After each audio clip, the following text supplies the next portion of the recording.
Top 5 reasons to not do IT consulting. So the first 3 reasons are related to control. Reason number 1 is less control over the type of work and the client you have. And that's just the nature of consulting. IT consulting companies are going to go out there and they will find clients that need help fixing something or creating something new, or providing some sort of services to help them improve in their technology needs.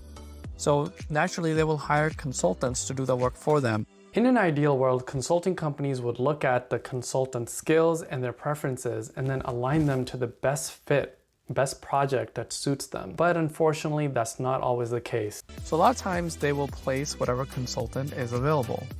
That's great for the consulting company, but what about the consultant side? This creates a situation where the consultant is not ideally matched for the project that they're assigned to. So as consultants, we have less control over where we get placed. A lot of the times we come with all these skill set, but we might only be applying 30 to 40% of those skills on each of those projects. In some cases, consulting companies hire professionals who've already been in the field for a long time, and they put them on the projects. But what happens when that project is over? And that leads me to reason number 2. You have less control over your career trajectory.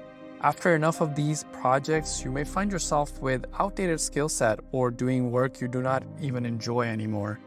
Since the consulting company keeps putting you on projects that doesn't always fit your interests, but really their interests. And the third reason related to control is that evaluations are based on utilization. And utilization basically means how many hours you're working for the company to bring in the money for them, which typically translates into the hours you're working on a project for a client, since that's how the consulting companies get paid. Because the evaluations are heavily focused around utilization targets, but project timelines and deadlines are not entirely up to you. The number of hours you can work can also be out of your control. This can lead to working too many hours and getting stressed out just to hit the targets, or getting poor evaluations when it's totally out of your control. Makes no sense, right? Okay, you're off the project, now what do? So the reason number 4 is uncertainty. Uncertainty about the next role that you will be on. Some companies insist you network and find the next project on your own, while others will place you without your input at all.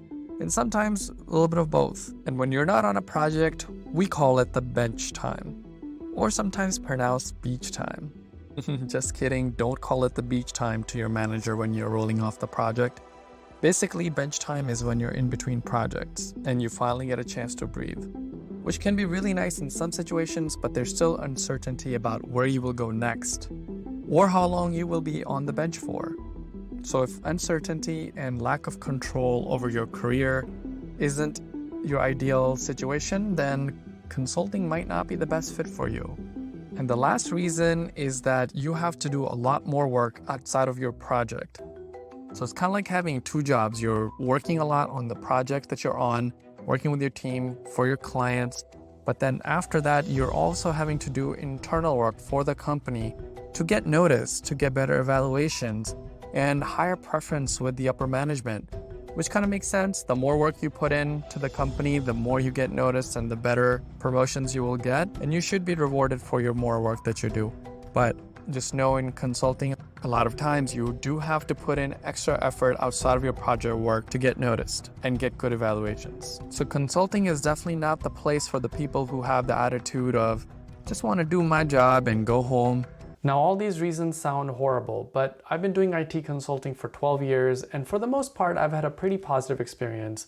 But consulting is not for everyone. There are many advantages to doing IT consulting as well, and that's one of the reasons why I love it. So make sure you check out my video on reasons to do IT consulting. Regardless of whether you go into IT consulting or are looking for another IT job, if you're into that kind of stuff, make sure you subscribe to this channel. Like the video if you got value out of it, and hey, keep on being awesome.